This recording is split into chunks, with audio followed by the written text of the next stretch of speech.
vamos falar aqui sobre o mínimo que um supervisor tem que fazer.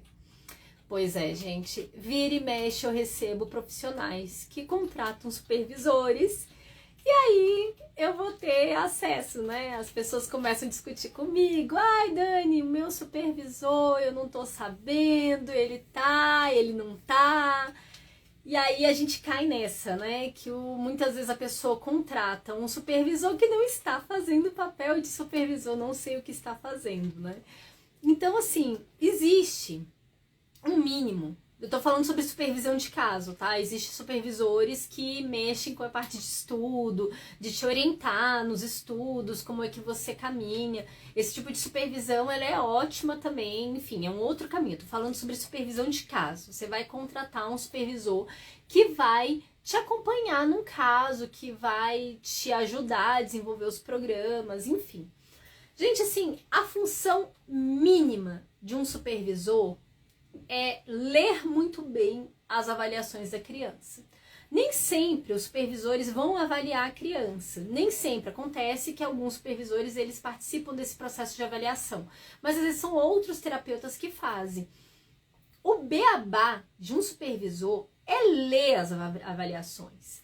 É ler, é questionar, é correlacionar essas avaliações para desenvolver um plano de ensino que seja compatível com a criança que ele teve acesso nessas avaliações. Então, ele pode receber uma massa de vídeo junto, fotos, vídeos preferencialmente, e essa massa de dados.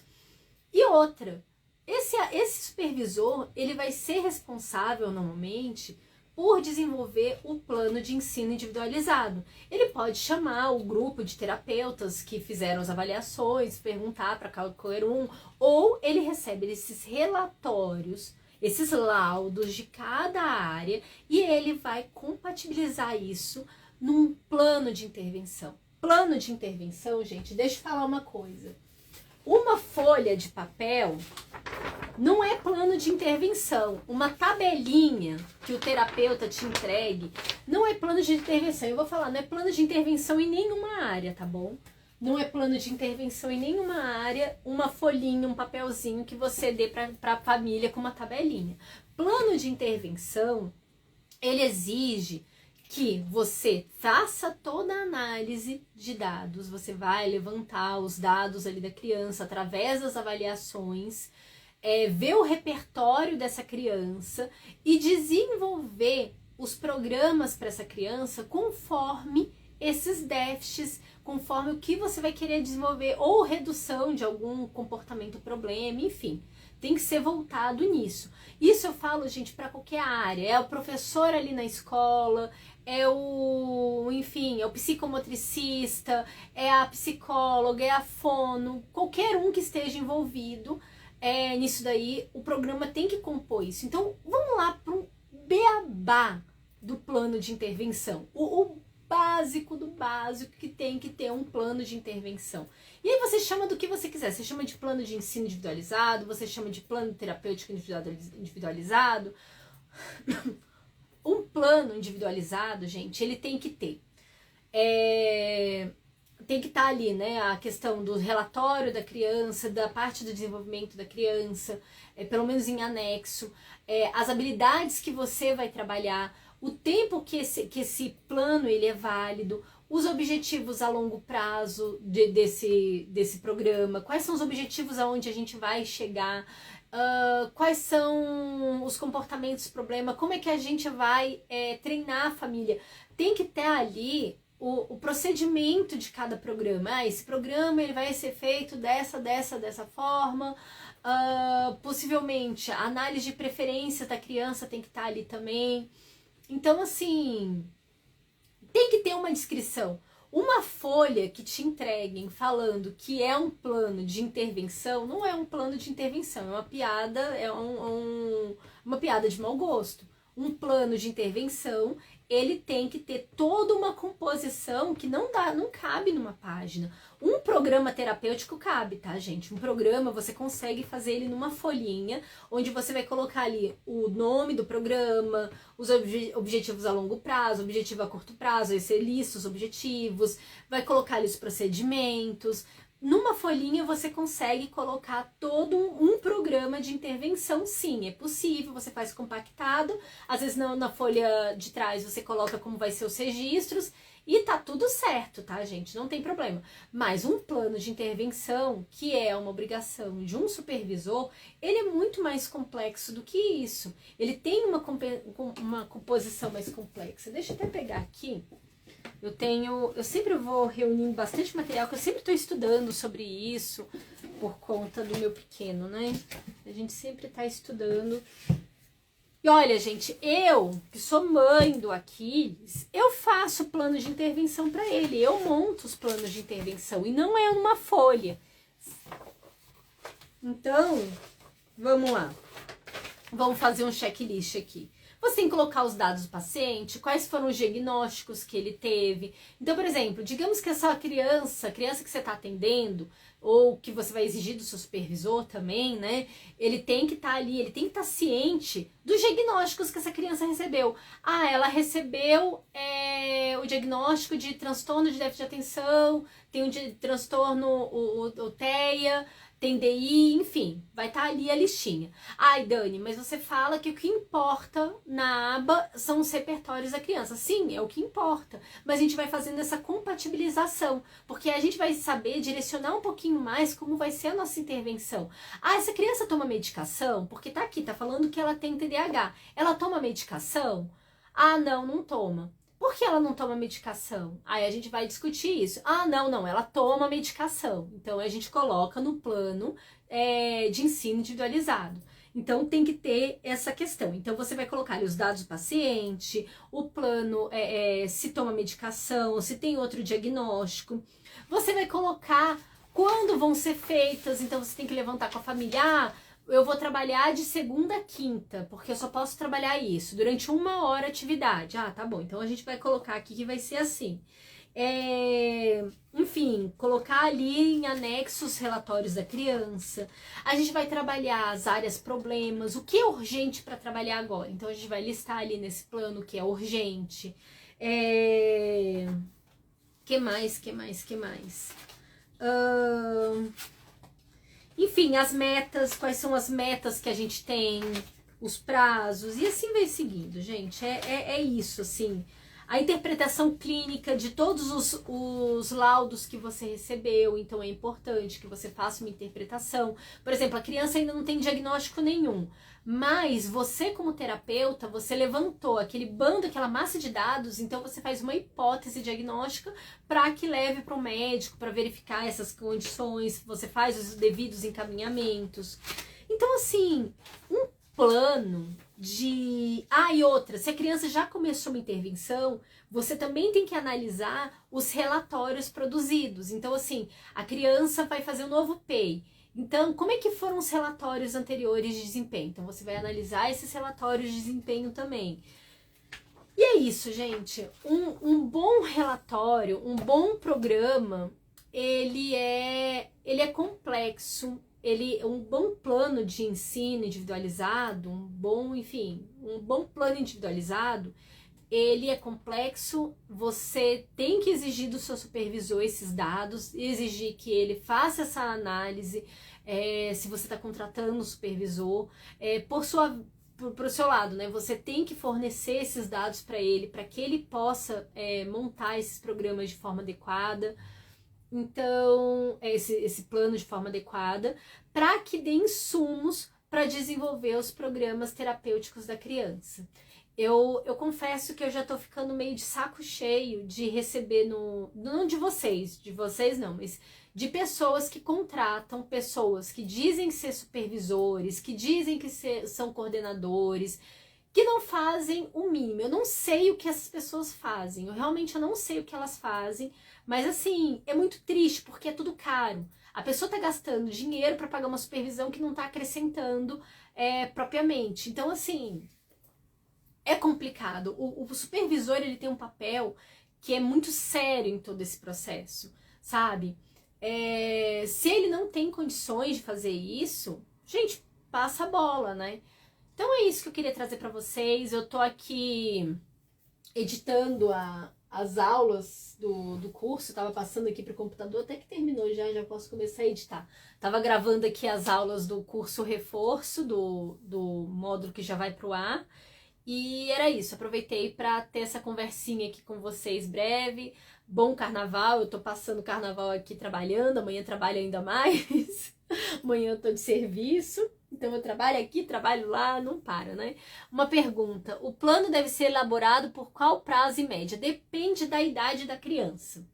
Por que depende da idade da criança? Criança de 2 anos, é esperado que ela aprenda muito mais rápido. E a nossa tomada de decisão tem que ser muito mais rápido. Eu recomendo para as pessoas que chegam assim, Dani, me perguntam, 2 anos tem que ser de 3 em 3 meses o novo PEI. 2 anos de 3 em 3 meses. Você pega uma criança lá já com 4, 5 anos, 6 anos, você já começa a poder fazer por semestre, um PEI por semestre. Você já pega crianças ali com 10 anos, 12 anos, você já pode fazer um PEI anual. Então, assim, não que seja o ideal seria a gente sempre estar renovando, mas vamos colocar é o prazo máximo. Então, crianças pequenininhas, de 3 em 3 meses a gente tem que renovar, porque elas aprendem, elas teoricamente deveriam aprender muito rápido, e a gente tem que estar reformulando isso muito mais rápido. Então, esse daí, vamos dizer assim, é os prazos mínimos. Estou amando o grupo do WhatsApp, as informações. Ah, que legal, bem bacana. Os grupos do Telegram também são bem bacanas também. Então, é isso, gente, que eu queria. Tem mais alguma pergunta, mais alguma dúvida, alguma questão? Que eu termino daqui, eu vou voltar a gravar as aulas. Então, podem mandar aí suas dúvidas, suas questões. Aproveitem. Então, isso daí, a questão assim, é o mínimo que um supervisor tem que fazer. O supervisor ele tem que fornecer nesse plano essas informações, mesmo que você fale, não, eu que estou dando essas informações, ele tem que consolidar isso num documento. Por quê? Esse documento que ele vai estar consolidando essas informações, vai lá consolidando os dados, você vai pegar isso daqui e levar, por exemplo, para outro profissional, para ele poder analisar, ler. Você vai levar para o médico, se você é mãe, se é pai, vai levar para o médico para que ele possa analisar. Então, o papel do supervisor, o papel do orientador, ele é muito importante. É um custo muito alto que as famílias têm em cima disso e é bom que ele leve a sério. Eu fico chateada mesmo das coisas que eu recebo. No direct, vira e mexe, as famílias me mandam planos de intervenção. Eu acho que eu já recebi das principais clínicas do Brasil, de tudo que é clínica do Brasil, um plano de intervenção. Eu adoro ler, inclusive. E eu aprendo bastante. Alguns são maravilhosos. Gente, eu recebi um plano de intervenção de uma neuropsicóloga com formação em ABA, que a moça era boa. Eu ainda vou entrar em contato com ela. Eu gostei bastante do que ela fez. Mas eu recebo também umas tristezas, gente, que eu fico olhando assim, eu falo, isso aqui não é um plano de intervenção. Não é possível que isso daqui seja um plano de intervenção. Então, é muito preocupante isso. Os planos de intervenção que eu tenho recebido, que normalmente é um checklist, a pessoa manda uma listinha. Ah, você tem que trabalhar imitação motora. Tá, como? O quê? Que movimento? Quais são os pré-requisitos que eu preciso para isso? E como é que é o procedimento para isso? Então, assim, eu recebi recentemente um programa que era só essas listas, assim, tipo, você vai fazer... Como é que é? Era aumentar... Oh, Jesus. Me faltou o nome agora. Atenção compartilhada. Era simplesmente trabalhar a atenção compartilhada. Eu olhei assim, tá, e como? E aí, como é que a gente vai fazer isso? Sabe?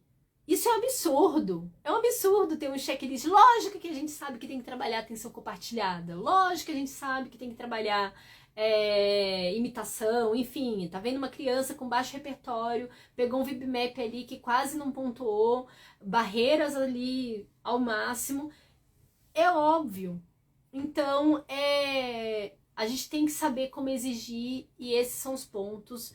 Na minha imersão gratuita, na 7ª aula, eu coloco ponto a ponto dessas coisas que ficam faltando, que tem que ter num plano de ensino individualizado. Então, assim, se vocês ainda não participaram da minha imersão gratuita, deixa eu colocar aqui. Vamos colocar, deixa eu ver se eu tenho o link ainda aqui. Ah, eu tô sem o link. Coloco aqui. Você coloca? Tá, então eu fixo. Você coloca... Ah, vou fixar aqui. Então, se vocês ainda não fizeram uma imersão gratuita, faça a imersão. Olha esse endereço aí, daniacf.com, primeiro passo. Assista a 7ª aula, gente. Eu falo tudo isso daqui que a gente tá conversando, eu falo. Se a intervenção das suas crianças não estão passando por esses passos, tem uma coisa errada. Meu filho é autista nível 1, já alcançou muita independência, às vezes fica insegura sobre os objetivos que precisamos alcançar. Então, essa questão, assim, às vezes sua criança vai precisar ser reavaliada com outros instrumentos. Tem que olhar essas barreiras, o que tem de déficit ainda para poder trabalhar. Dani, você faz supervisão, certo? Não, não faço supervisão. Por que eu não faço supervisão? Eu poderia até pegar uma coordenação. Eu acho que academicamente hoje eu tenho condição de pegar uma coordenação. Supervisão, eu acho que eu tenho que ter mais bagagem na parte acadêmica do que eu tenho hoje. Eu, sinceramente, eu acho que eu ainda não tô pronta 100%. Assim, é mais uma questão minha, assim, porque não é regulamentado isso, mas eu acho que uma questão de seriedade. Eu já poderia pegar coordenações, só que eu não tenho tempo para isso. Eu tô envolvida em muitos projetos, gente. Eu tô com muito projeto. Tenho curso, tem uma outra coisa que eu vou lançar e daqui a um tempo eu vou ter um projeto muito legal enfim, eu não posso falar agora para vocês, mas assim, eu tô envolvida escrevendo um livro, eu tô envolvida em curso, eu tô envolvida com tanta coisa. E para eu poder pegar uma coordenação de uma criança, é uma responsabilidade imensa, gente, imensa. O que é a coordenação? O que o supervisor faz? O supervisor, ele vai fazer essa questão da avaliação, ele vai desenvolver os planos de ensino e tudo. A coordenação é a pessoa que vai estar ali modelando o terapeuta o tempo todo. Ele vai estar acompanhando o terapeuta, ele vai estar tirando as dúvidas do terapeuta, ele vai estar fazendo esse intermédio entre o que o supervisor desenvolveu e o terapeuta que vai estar ali aplicando com a criança. Então, hoje, eu tenho condições de fazer uma coordenação, de acompanhar. A questão é que, assim, tem casos, por exemplo, a criança tem um comportamento extremamente autolesivo, que é o pior caso de todos. Eu tenho estudado bastante sobre análise funcional, sobre avaliação, sobre toda essa questão.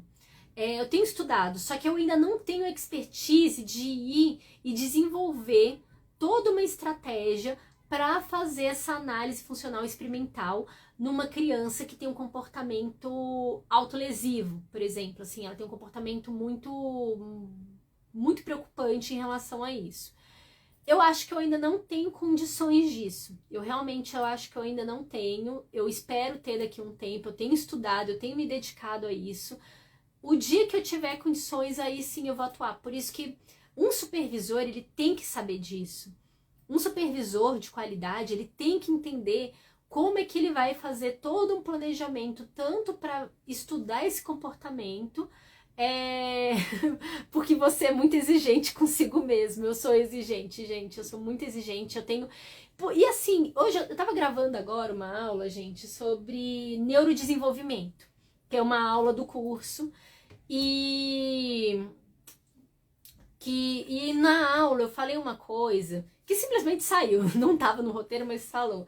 Porque assim, a criança, gente, ela é uma pérola. A criança, você pega um terapeuta que vai trabalhar com uma criança ali até os seus 4 anos, ela tá trabalhando com a pérola mais preciosa que tem. É um cérebro que é extremamente moldável. Você pega uma criança com 2 anos e você vai começar a trabalhar, você tá no período de ouro da criança. Qualquer coisa que você fizer, você pode acabar com o desenvolvimento dessa criança, ou você pode potencializar muito. Qualquer informação que você deixa de receber, de passar para os pais, você pode estar prejudicando toda uma família. Então, assim, esse período dos 2 anos, ele é tão sensível, ele é tão importante, se o terapeuta não souber conduzir isso, nossa, então é uma responsabilidade imensa. Um terapeuta que vai estar com uma criança pequenininha tem que ser o mais estudado de todos. O terapeuta que vai estar ali sentando no chão com uma criança de 2 anos, 2 anos, ele tem que entender muito sobre estimulação precoce, sobre aprendizagem oportuna. Eu gosto muito desse nome, aprendizagem oportuna.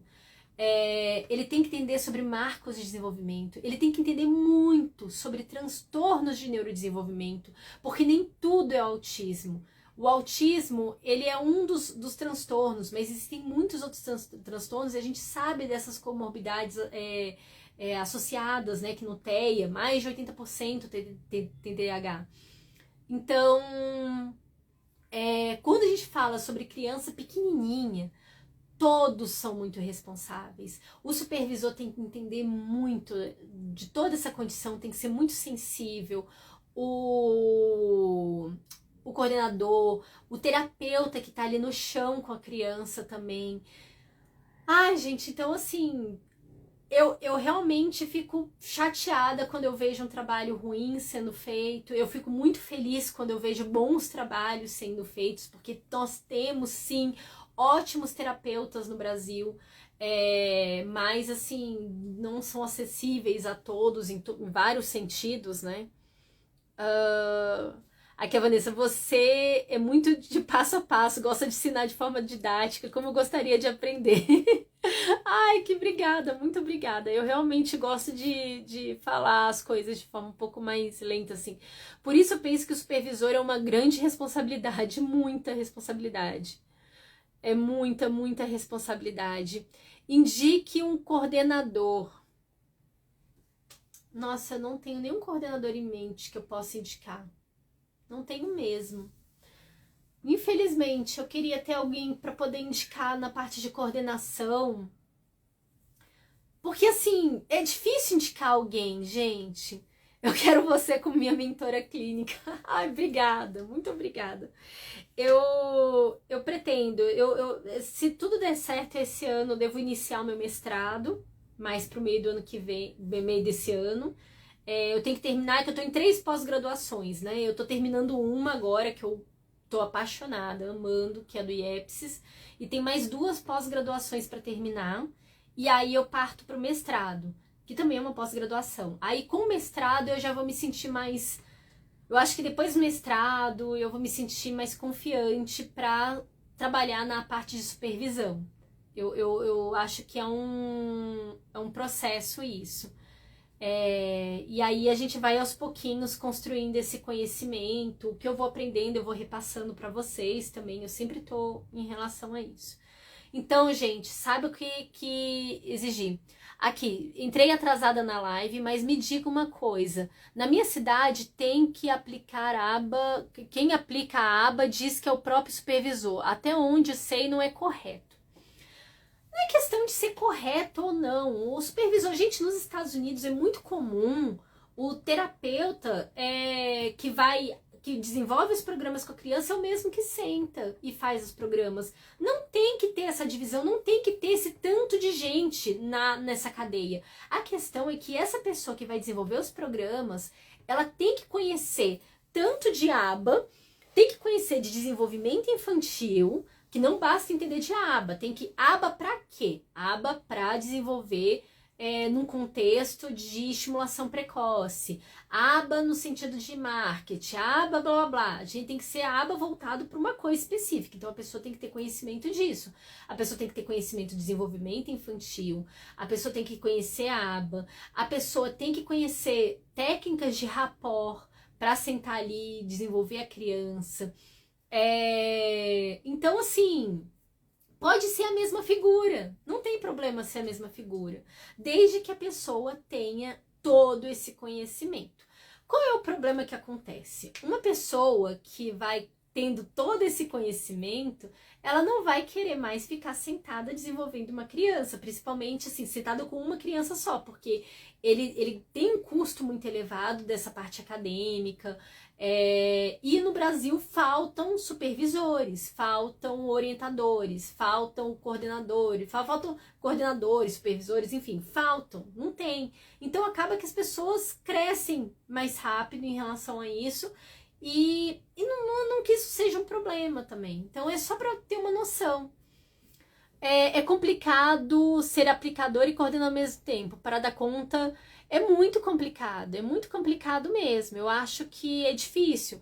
Dani, supervisor, você indica? Eu tenho 2 filhos com autismo. Eu tenho um supervisor que eu gosto dele, que é o Diego Costa. Ele é professor do IEPS. Você me chama depois no direct que eu mando contato dele. Eu mando contato, ele é supervisor lá ele é professor do IEPS. É um ótimo professor. Eu contratei ele justamente porque ele foi meu professor. Ele foi meu professor na pós. Eu falei assim, eu vou chamar. Eu gosto dele. Ele tem uma pegada muito para a parte naturalística, do ensino incidental. Ele gosta muito de PRT. Ele tem me ajudado bastante, mas assim, essa questão, a figura pode ser uma só, tá, gente? Não precisa ser tantas figuras, porque isso tá criando também uma coisa insustentável economicamente, né? Você tem supervisores para indicar? Acabei de falar, gente. Tem o meu supervisor. Se você entrar em contato comigo no direct, eu mando o contato dele. Aí você conversa lá com ele, você negocia e tudo. Ele é o meu supervisor. Deu certo comigo. Tem gente que, assim, pode dar certo comigo, pode não dar certo com você, então tem essa questão. Ele me ajuda muito na parte acadêmica, muito, muito. A gente tem estudado muito sobre análise funcional. Ele tem me orientado muito, eu tenho estudado com ele, tem sido sensacional, eu acho que assim, é minha grande pedra no sapato, essa questão da análise funcional, que eu acho que eu sou muito fraca ainda nisso, eu tenho que melhorar. E principalmente que a gente chega cheio de vieses e tudo, então nada melhor que bastante técnica. Dani, essa supervisão pode ser online? É online. A minha é online. É tudo online. Eu só faço coisa online, gente. Por quê? Porque é difícil de ter supervisor presencial, né? Pra começar. Por exemplo, o meu supervisor, ele tem doutorado. Ele tem doutorado em análise do comportamento. Então, ele tem mestrado e doutorado. Ele fez na UNB. E ele é muito capacitado, assim. Academicamente, ele é muito capacitado. Mas eu vou te falar uma coisa. Quem conhece mais da criança é quem tá aplicando ali. Quem tá sentando com a criança é quem conhece. Ele que vai coletar as informações.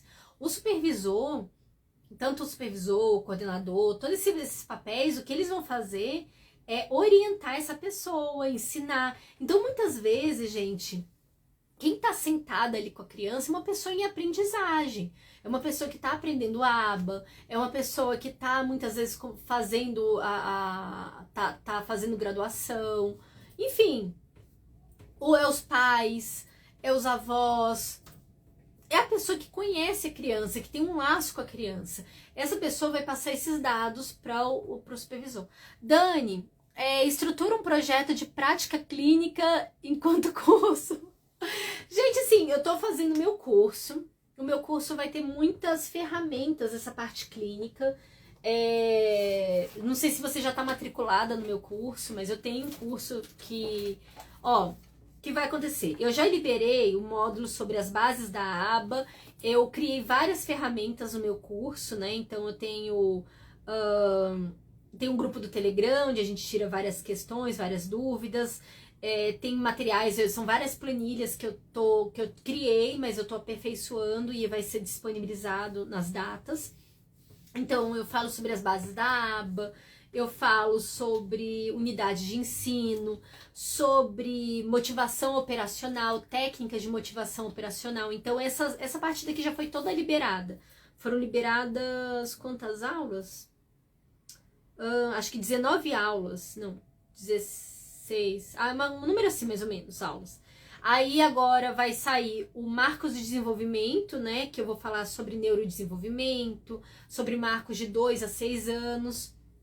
Aí a gente segue para o que não é autismo. Então tem um módulo sobre o que não é autismo, onde a gente vai falar sobre deficiência intelectual, sobre apraxia, sobre TDAH. E aí a gente segue para as avaliações, então tipos de avaliação, avaliação direta, avaliação indireta, composição do PEI, sistema, eu criei um sistema de avaliação, então vocês vão ter acesso às planilhas de avaliação. Vou falar um pouco sobre análise funcional, abordagem de ensino, então cada módulo tem uma data. Então a gente vai para abordagem de ensino, então eu vou falar sobre como é que a gente aprende, como é que a gente esquece, sobre técnicas de ensino, momento comportamental. Ai, gente, é muita coisa, é muita coisa. Registros, programas de ensino, então eu ensino toda a parte, eu vou ensinar para vocês os fundamentos para desenvolver os programas de ensino, análise de dados, videomodelação, vai ter alguns vídeos nossos assim, e os requisitos para SEABA. Então são 12 módulos, mais ou menos 60 aulas no total que vão ser disponibilizados 2 módulos por mês até o mês 7. Então esse que é o curso. Se vocês quiserem ter acesso, é só olhar no meu site que vocês conseguem ter acesso ao meu curso. Ele vai estar sempre sendo vendido. Que mais? Por isso, o coordenador, o supervisor precisa estar junto com os ATs, a família sempre tem que comunicar sempre. Eu sou a mãe, posso estar aplicando terapia no filho? Precisa, você pode sim. Para você estar apta para isso, você tem que conhecer as bases da análise do comportamento. Eu tenho um curso gratuito também, além desse meu curso pago, que é um curso mais profundo e tudo. Você pode entrar no meu site, entra no link da minha bio, que dentro do meu site tem um curso com materiais e tudo. Mais de 40 horas de aula lá para você ter uma noção. Tem a minha imersão gratuita que se chama O Primeiro Passo, que tá aqui o link. E eu tenho o meu curso pago que eu lancei esse mês, que você pode também adquirir e aprender bastante sobre isso. Comecei a seguir você há pouco tempo. Qual é a sua formação? Eu sou engenheira, gente. Eu sou engenheira. Eu não sou psicóloga, eu não sou fono, eu não sou nenhuma dessas formações típicas que vocês veem na internet. Eu sou engenheira, eu sou formada em Engenharia de Redes de Comunicação pela Universidade de Brasília. E eu fiz várias outras engenharias também. Só que nesse caminho da UNB, eu fiz o UNB durante 15 anos, gente. Eu fiz matemática, eu fiz engenharia mecânica, eu fiz engenharia de software, eu fiz engenharia elétrica, eu fiz um tempo de engenharia de energia também. E nesse tempo, eu fiz muita matéria da pedagogia, eu fiz matéria da psicologia, eu fiz quase toda a cadeia da pedagogia, inclusive, para vocês terem uma noção. A Organização da Educação Brasileira, todas as matérias eu fiz, Filosofia da Educação, amava, adorei fazer todas as matérias. O UNB é uma maravilha, a gente se perde naquele universo lá. E eu não sei por que raios eu tinha estudado tudo isso. Não sei, gente, eu fazia as matérias, eu olhava, que legal, vou me matricular nessa. Eu achava o nome bonito, eu falava assim, eu vou me matricular. E eu fui me matriculando nessas matérias. E hoje elas fazem muito sentido pra mim. Eu vejo assim, eu aprendi com um propósito, nem sabia por quê, né? Deus sabe das coisas, eu não sabia de nada disso. E hoje eu aplico essas informações que eu fui aprendendo ao longo do tempo. Mas eu sou engenheira, não tenho formação. Eu tenho pós-graduação, né? Eu tô fazendo pós-graduação, 2 pós-graduações em aba, uma em autismo, e eu tava falando pro pessoal que meio do ano devo estar engatando no mestrado. Então, na área também de análise do comportamento. Então é isso, essa que é a minha história. As aulas do curso Reforço estão fantásticas, mas estou indo devagar, vendo e revendo para não perder nada. Gente, esse é o meu problema. Eu acho que eu falei rápido demais, né? Eu tô tentando desacelerar minha voz nas próximas aulas. Eu tava ouvindo as minhas aulas do início do curso.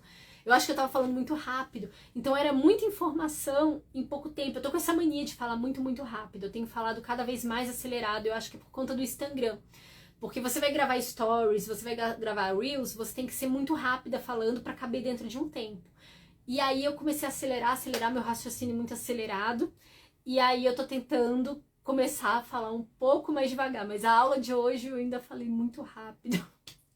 Eu falei muito rápido porque eu tava vendo o tempo comendo ali e deu mais de 20 minutos uma aula. E aí é isso. Eu tenho que começar, porque se eu falar devagar, na cadência que a maioria das pessoas falam, cada aula vai ter 40 minutos. Então eu acho que vocês vão ter que desacelerar a minha voz para poder acompanhar. Ai, a Jessie Blue, querida, tudo bem? Você é especial, ela é uma analista do comportamento aplicada. Eu gosto bastante.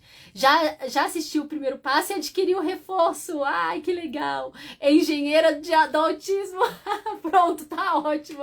Eu adorei agora, gente. Eu vou falar então, eu sou engenheira do autismo. Dani, parabéns por tanta inteligência, meu Deus. Não acredito, nada a ver teoricamente com Pois é, gente, você é um instrumento para nossa diversidade. Isso é tão importante, né, Jéssica? Que a gente tem que ser diferente, a gente tem que trazer informações de outros lados. Enriquece. Eu adoro, por exemplo, quando tem uma mãe que é advogada e traz informação em relação ao direito. Teve uma mãe, por exemplo, que eu estava conversando há muito tempo atrás, que é merendeira. E ela estava falando como ela modificou. Ela era merendeira numa escola especial. E como tudo modificou depois que o diagnóstico do filho dela veio. Que ela começou a estudar e tudo. E a forma que ela lida com tudo modificou. Então, cada um traz uma informação. Você traz a sua profissão, isso. Ai, minha mãe. Onde você faz a pós? Eu recomendo a pós do IEPS, gente. A pós do IEPS é muito boa. E eles lançaram agora uma pós que eles estão com um acordo com o Grupo Método, onde vocês vão estagiar no Grupo Método. Ai, como eu queria fazer essa pós. Nossa, como eu queria. Essa daí vai ser, assim, incrível, essa pós do IEPS. Deixa eu marcar aqui o IEPS, aí vocês vão lá. IEPS... O Teia Serena também cuida do IEPS, marcar ele, caso vocês... É só vocês clicarem. Pós-graduação.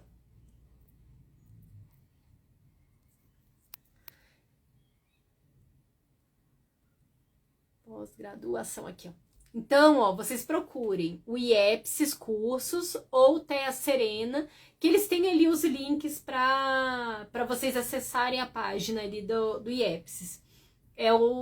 A Emília, né, junto com o Dr. Paulo Liberalesso, eles cuidam de toda essa questão do IEPS, é divino, assim. A formação deles é muito, muito boa. E a minha também, tá? O meu curso também é maravilhoso. Eu fui bem criada aí para desenvolver os meus materiais. Então, gente, entrem, conheçam o meu site, que tem um curso gratuito lá. Meu curso gratuito, ele tem 40 horas no meu site. Eu tenho uma imersão sobre o autismo, que são 7 aulas gravadas para vocês acompanharem, para mandar para a família, para todo mundo. Em 7 aulas a pessoa vai entender sobre autismo, sobre ABA, vai ter uma noção, não vai reduzir o risco de cair em golpes, né? Então eu fiz para vocês isso, é gratuito, basta vocês acessarem esse link aqui e tem o meu curso pago para quem quiser aumentar e dar o segundo passo e se aprofundar nas informações. Gente, beijo para vocês, tudo de bom e até mais, tô cansada, eu tenho que gravar mais aula. Tchauzinho.